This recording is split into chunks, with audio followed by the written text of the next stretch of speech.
Okay, so today's topic is step number 4 from my book, 7 Steps to Heal Your Thyroid. This step is called Reduce Toxic Environmental Exposure. I'm really excited to share this information with you. And with my recent readings and attending conferences, I've gathered a lot of evidence-based information to share with you in regards to this also. So let me do this. Okay, there we go.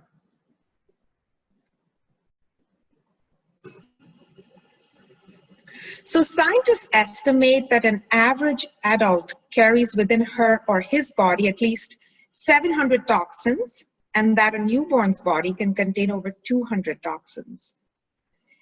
And I know the eyes open up when I say this, but we are always gathering toxins, and today we are going to talk about the sources of where we are exposed to these toxins. Also, why does a newborn,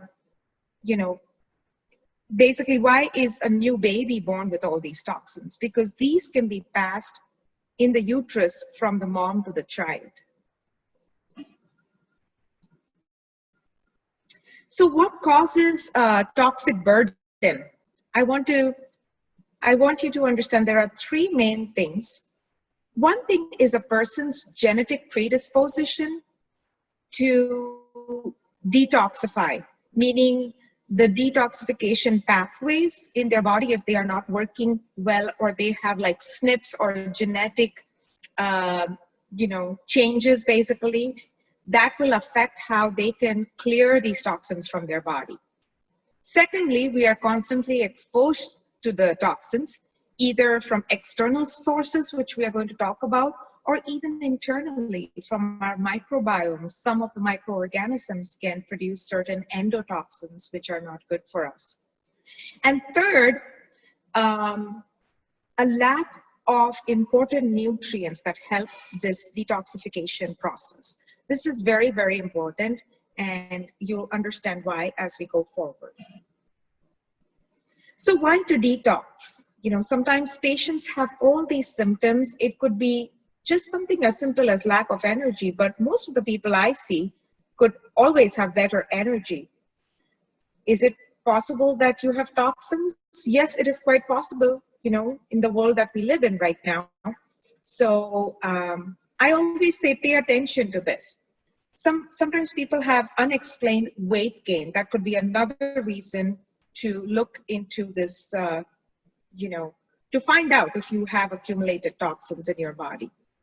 And we also see the evidence that shows how chronic diseases occur because of the presence of these toxins. So today we're going to talk about metabolic detoxification. This detoxification is different than a detox which involves getting off alcohol or drugs. This is more like whatever we take in, basically our liver, which is our main detoxification organ, has to process it. It makes these fat-soluble toxins into water-soluble toxins, and then our kidneys kind of eliminate it in the urine, and our GI tract eliminates it, through our bowels. So basically there are 3 main organs, which is, the liver, which processes everything. Then there is the kidneys, which have to flush out, and then the GI tract, and that helps, remove the toxins in the stool. And then skin is our largest organ of detoxification in the form of sweat. So we'll talk more about that too today. Now, in my book, I also mentioned this website. It's called ewg.org. It's the Environmental Working Group. It's very resourceful. They're always updated. You can find even area-wise information for where you live. And every year they come up with these 2 lists as well, the Dirty Dozen, and then you'll see the Clean 15. So when people, think about what they should buy organic, I always say the Dirty Dozen, you always want to buy organic. So You can have like a printout of this list and, put it in your wallet, or, stick it on your fridge, or keep it in your purse. So when you go to the grocery store, you know what you're always supposed to buy organic, because these are the foods that are sprayed with the pesticides. And that's what affects them. And we'll also learn about how it's affected. And these are the clean 15. So if you do not want to buy these organic, that's fine, because they are not contaminated with the pesticide residues.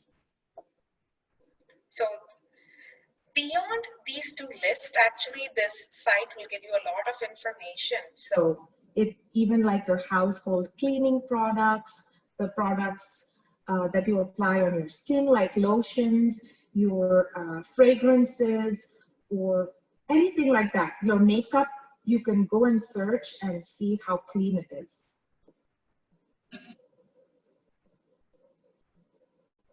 So again, as I've shared before, I always like to learn and read about my, the teachings or my subject, basically. I always love to learn. I'm a student for life. So I got some of this information from one of the conferences that I attended. And I also want to say I'm no expert in environmental medicine, but, I refer to my colleagues or practitioners who focus on that if my patients needs more help beyond what I can help them with. So with that said, Dr. Thomas Cruzel, Dr. Marianne Marchesi, Dr. Lynn Patrick, actually, Dr. Bisorno, you'll see some of their slides today as well. So I just want to thank everyone who does work that helps people here. So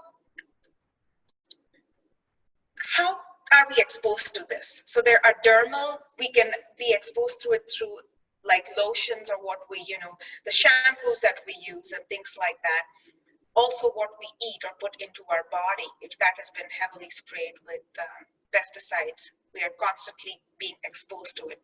Or we could inhale it, like, at a gas station, like exposure to benzene from the gas, food sources, water sources, and we're going to speak specifically about that today, and the effects that it has, on our hormonal health, on the neurological system, and our immune systems.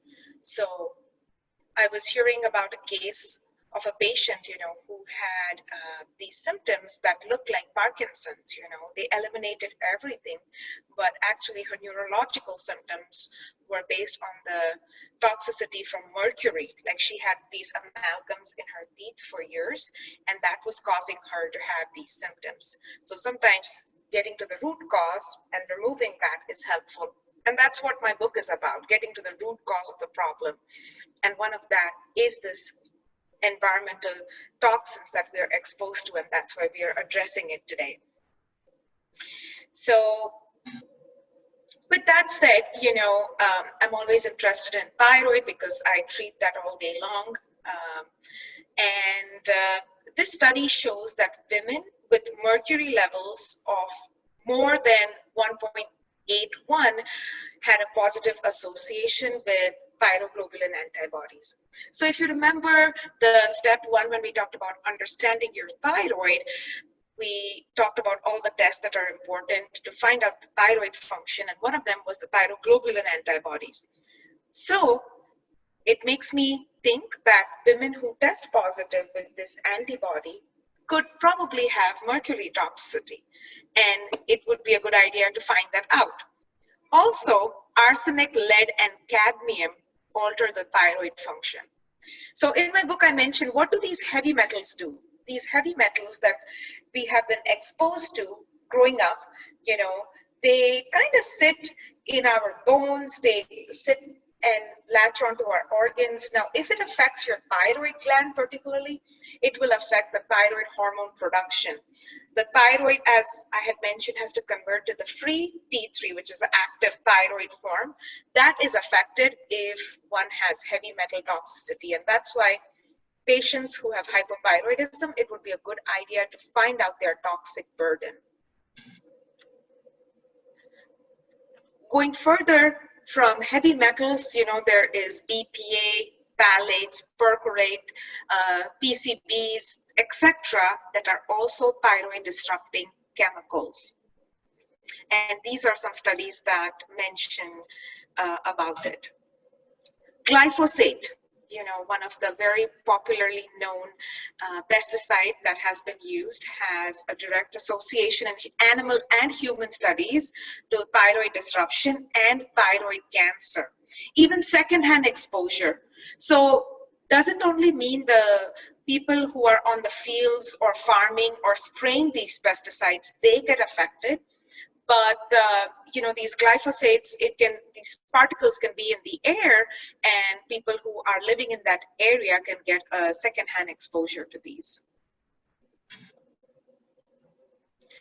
So what is typical environmental treatment plan? Understanding, getting educated about what are the sources, eating a clean diet, a diet which is free from the pesticides. Sauna therapy is really good as well, because as I was mentioning, skin being one of the largest organ for detoxification, we are able to kind of remove these toxins by sweating. So that is great. And then we're going to talk about the detoxification plan. And when people have heavy metal toxicity, chelation is a method of removing these from the body. And supporting the SNPs, which is the genetic changes, basically what we can do to help that, because people with certain SNPs are not able to utilize certain nutrients effectively, so how to supplement them. And I want to mention that all these toxins love the fat in our body. So that's why, the liver works hard to make these fats soluble into water soluble. So the more fat we have on our body, the more we collect, okay, in the fat. So having a calorie restricted diet to help kind of get the fat, we are losing our toxins along with that. Same way the sweating sauna therapy helps. I also mentioned chelation. Helping the liver to work optimally is very important, because you'll see with the nice picture ahead today how it helps. And supporting your GI tract, the bowel support, having regular bowel movement helps get rid of these toxins. So this is the thing I was talking about here. So this is a great picture. I love to see it. What the liver does, the phase 1 and the phase 2 detox pathways. This biochemical reactions happen in our liver, actually, and that's why it's such an important organ of our body. So the phase 1, the liver is making these fat soluble toxins into less fat soluble, and then eventually into water soluble toxins. So please see what nutrients are important for this. So you'll see the B vitamins, B12, glutathione, and much more, the flavonoids, etc. And then the intermediary stage, which uses your vitamin A, CoQ10, vitamin E. I'm not going to list all of them. You can read them. And then phase 2 requires essential amino acids specifically to help make these fat soluble into water soluble products. So this picture gives you an idea why these nutrients are so important, and if we are not getting it from the foods we are eating, why it is so important to supplement and get the right supplements to help these detoxifications. So and eventually, after the liver has done its work, the kidneys help to remove this in the urine, the skin helps to sweat it out, and the bile, which helps to digest the fat, and finally it's removed in the stool. So some of the things that we can avoid, I liked this slide and I put it up there, because this is so common, the plastic, the packaged foods, the plastic wrappers that they are in, or the cling wrap. These are some practical things we can, begin to kind of change, use more of the glass containers when we can, avoid like the cling wraps when we can. And I say when we can because some things can be quite impractical and making a big change can be difficult sometimes. So we could do one thing at a time, the less exposure that we have, you know. So this is one of the doctors. He's a highly regarded naturopathic doctor, and this was a study that showed every mineral except phosphorus in fruits and vegetables and sodium in dairy decreased significantly. So this was a study showing the mineral depletion of the foods available to US, you know, or serving the US nation. And copper, if you see, was actually dropped by 77% in vegetables. So it just gives you an idea. And this study was done over a period of 1940 to 1991. So they did it for a long time and saw the differences in the nutrients of these vegetables and fruits and the different foods that are mentioned after the chemical fertilizers were used on them. And, you know, actually, I have to say, you know, as a child, when I lived back in India and came to the US, you know, we were very excited and, you know, that these fruits looked so big and juicy, and we never saw such big fruits, you know, like the strawberries and apples. They just looked much better than what they were in India. But we didn't know the dilution effect at the time. The nutrient content of these fruits were declining. So,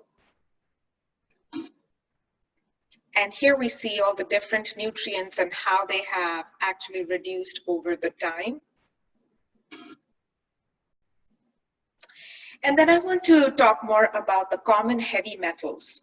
So mercury, lead, arsenic, and cadmium. So what are the typical sources that we can accumulate these toxins from? So cadmium, cigarette smoke, you know, has been one of the major things, secondhand exposure to smoking, even the air pollution. So, you know, like from the gas, actually like from the automobile emission and things like that can, you know, cause cadmium toxicity. And when I had done my heavy metal test, moving from India, growing up in a big city where there's a lot of air pollution actually, my cadmium levels were very high. And, you know, the doctors here were surprised to see where I was getting this from. Then mercury. Mercury is something one has commonly heard about. There are two main sources. There is inorganic and organic mercury. There is mercury from, you know, the amalgams. These days, the dentist, you know, most of them, or the forward-thinking ones, don't even use the mercury fillings anymore because of the health problems related to it. But even eating fish that are high in mercury causes this toxicity. And then lead, you know, people who have grown up, you know, in houses that were painted with the lead paint or exposed to the gasoline, which had lead in it, or even like the lipsticks, you know, like cosmetics, they have lead in it. And arsenic is so popular, this toxicity, because it is present in water, actually. So the water that's used, you know, on the fields, rice is a huge carrier of this arsenic toxicity. And we'll see more about that in these slides. And these toxins, like, you know, they'll move up the food chain, basically. So if you're, you know, if the fish is exposed to mercury and then you are eating the fish, you know, you're getting that into your body.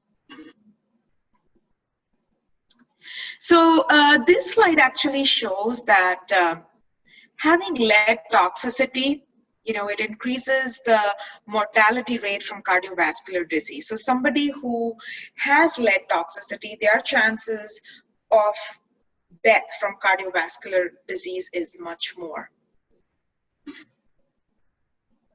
And also having lead present in your body makes one utilize your vitamins like the B6, B12, folate, you use it much more. So if you are deficient in these vitamins, you have something called hyperhomocystinemia, which is, homocysteine is a marker for inflammation. So if your homocysteine levels are very high, then that indicates inflammation in your body.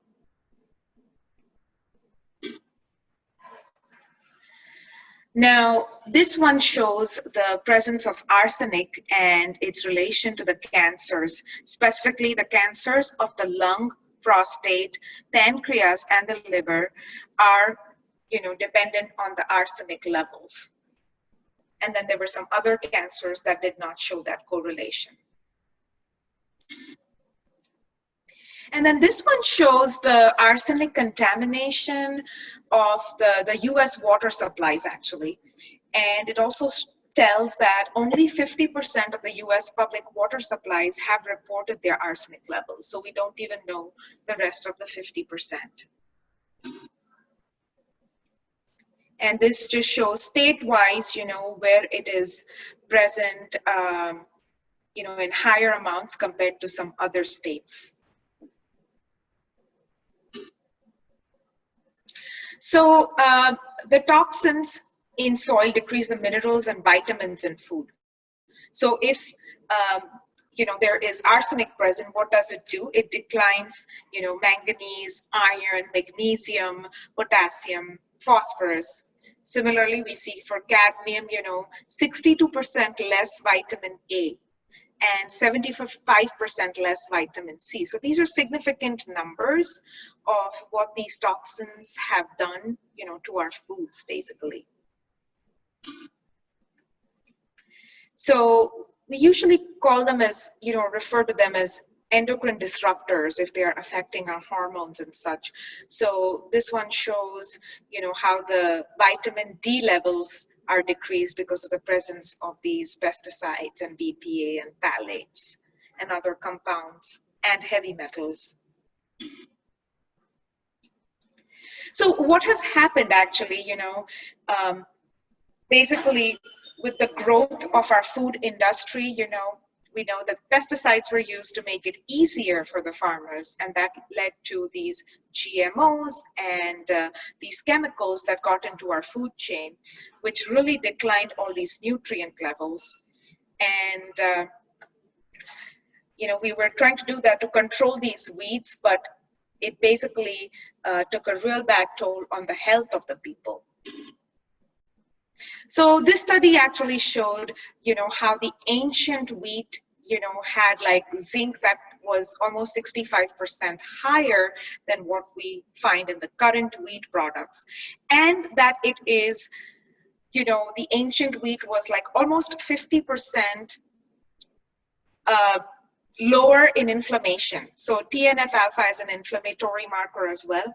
So, when people eat wheat these days, they have this inflammatory reaction and gluten intolerance. But this was not present years ago just because of all these changes and the GMOs and the hybridization, etc., that took place. To make it more convenient, it really affected our health. And terpenoids, these are active constituents in many herbal medicines. So, for example, limonene is present in the, skin of, say, the citrus fruits like the lemon or the oranges, and it has many beneficial effects, like it's an anti-inflammatory, antioxidant, and you see all the others like anti-cancer. So these are naturally present in our foods, and eating these foods have all these beneficial effects on our body. Now, I really like that he presented this slide because he said that then you take these natural substances and you make them into anti-cancer drugs, and they are patented. But, what does it do eventually? We are, poisoning our foods. We are eating the poisoned foods, then we are taking the natural substance from it and making it into anti-cancer drugs.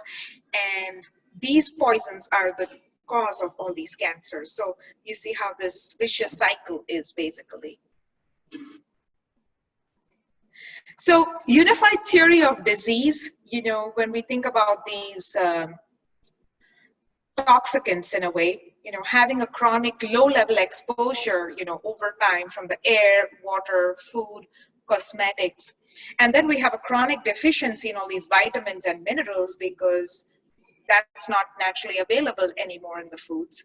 And then having genetic susceptibilities where our body doesn't detox like it should be, all of this causes the disease.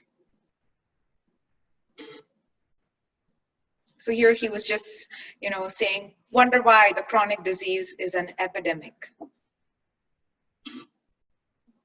So bottom line, you know, what should we do? You know, eat a whole foods diet, eat primarily a plant-based diet, you know, organically grown, okay, and use the heirloom seeds, you know, which have all their nutrients in them. Growing, if somebody can grow their own garden, that would be the best way to do it, but not everyone can do that, but at least we can make better choices.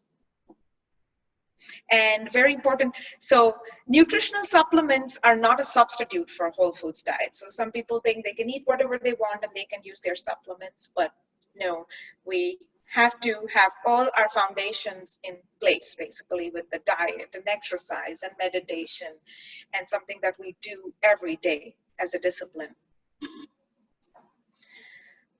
So with that said, I want to mention my 14-day detox plan, and that is, you know, the drink. So what it has is, it has all the nutrients that were mentioned for the liver support, the gastrointestinal support, and it has all the amino acids that are very helpful during the phase 2 of the liver. Plus it has all the vitamins, minerals, things that help these detoxification pathways, and also, you know, specific botanicals that help the liver work better and supports your gut health. So patients have loved this drink. You know, usually they'll try it and come and get a few bottles, and I specifically love it. And it doesn't have to be only a 14 days.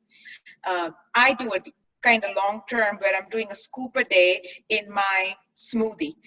And just last week, you know, being honest, I was feeling very tired and depleted, and I wasn't good about taking my supplements, and I could just see it. So sometimes I tell patients, you know, when they are so tired, are you getting all the nutrients that your body needs? It could be as simple as that. And this morning I made this for breakfast, and it really changed things for me, and how I was feeling, it really picked me up. So last time when I did a YouTube thing, this one is just a minute long, it's just a smoothie recipe for you. It didn't work, but I'm going to make sure it works this time. So what I'm going to do is, are you able to see the YouTube right now? No, you cannot. Okay. New share. Okay, I think now you should be able to see it here. Probably you can see it now. Okay, so I'm just going to play this quick 1-minute thing that I have here. All right, you guys, we're ready to make an smoothie. I have a little help right here as well. There we go. So these are the ingredients. Really easy from this bag, which already has spinach, chia seeds,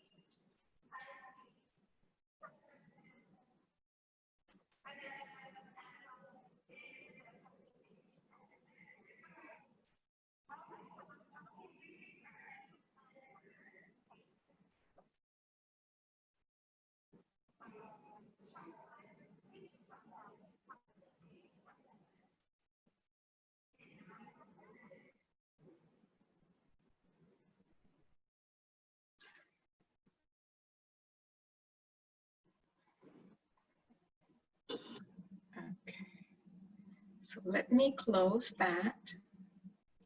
Are you able to see my screen now? Okay, so great.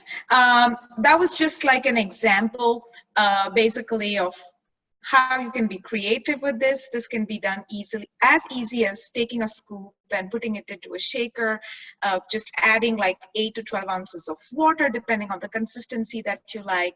Add in some ice and just drink it. But with the natural, foods like your vegetables and fruit, you get the natural fiber and it tastes delicious. So even though the date here is different, basically, this is still available, and I want it to be available to my patients. It's megnapacker.com/detox/. And I am offering it at a good price actually, which includes the shipping as well. And if one purchases this, they get this 14-day detox, which if you're doing a scoop a day, it will last you more than a month. And I'll be sending also the booklet, that e-booklet, not a printed one, but an e-booklet, which is a 50-page document which explains why we detox, and it has a bunch of recipes that one can use. And also, I then invite you to the closed Facebook group where we can support each other when one is doing a detox. So this is an open offer, and I just wanted to share that. So let me go back to where we were. Let's see.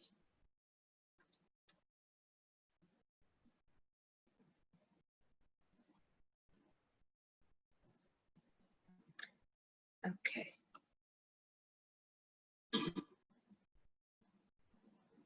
So I just shared the detox plan with you. And, that's it from me today. So I wanted to explain basically why it is important that we should be detoxing. I usually tell patients, if you're doing a 14-day detox, do it at least twice a year, like spring and fall. Best is to make good choices all the time, so there are not specific times that we have to detox in a way, and there are various types of detoxes available, and they all may work well, but with my research, I have made this available because I really want the patients and the people basically to feel their best selves. So with that, I complete my talk. So if you have any questions, feel free to ask me. Let me stop sharing my screen. There. Let me unmute.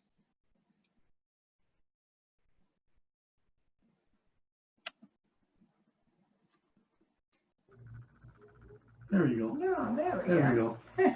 Enjoyed your talk, Dr. Thaker. Yeah, we Thank you very enjoyed your much. talk. Sorry, well, I guess you. we got one-on-one today, really. We are one-on-one, which is great, I see like a bunch of people sign up, but then, not everybody joins, and yes, and which is okay. And that's why I want to kind of educate. So I'm making these available on YouTube, and there are some people who message me and say that thank you. That way I can watch it at my convenience, which is great too, But this way I can be here and see you and talk to you. So I'm going to let you know on Monday what I hear from the labs. And yeah.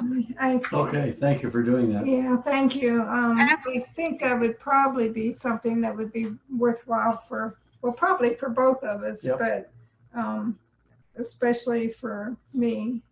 So. Sure. Absolutely, I will do that. And if there are no more questions, thank you again for joining me. I love having you both here. I do have one.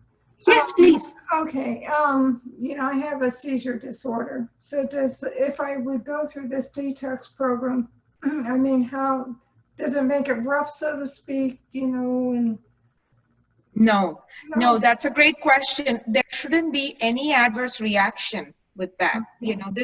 This is basically very natural. It is not like anything aggressive or anything like that.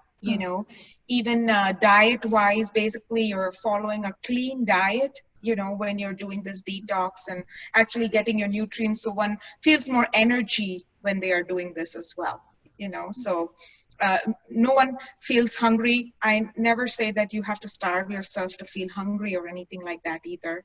And you're not going to be sitting in the bathroom either, you know, because some people with the word detox are, you know, scared that they'll be, it's very gentle, you know, it's basically just helping your body detoxify, giving the nutrients that it needs to help that process, you know. So it's very gentle on your body, and you shouldn't have any adverse reactions. Because I know doctors have learned the hard way with me that they really have to take baby steps.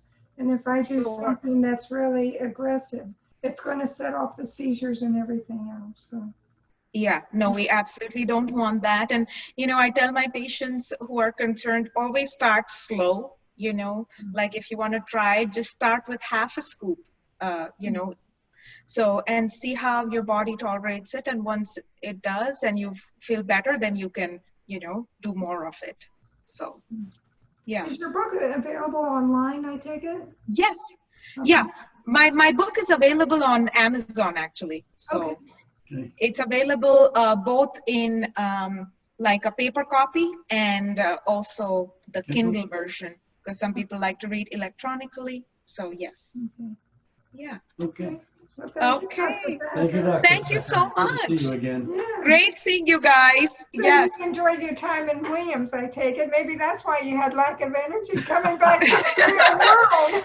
I think so, because we had packed up our food and everything and gone there. So I came back and went to the office and started seeing patients. You're right. Maybe that's why. We had gone there to relax. Well, I hope you enjoyed. Yeah, I hope you Yes, it was enjoyed. beautiful. Well, thanks, Dr. Thacker. Thank you so much. I just will let you know next week's topics is balance your hormones. So I'm going to be talking about the hormone pyramid, starting with the adrenal hormones, the thyroid hormone, the female hormones, and why they all should be in balance and what we can do to correct it, etc. So, yes. Thank you. Okay, thank you so much. Have a great evening. Thank you, you too. Thank you. Bye-bye.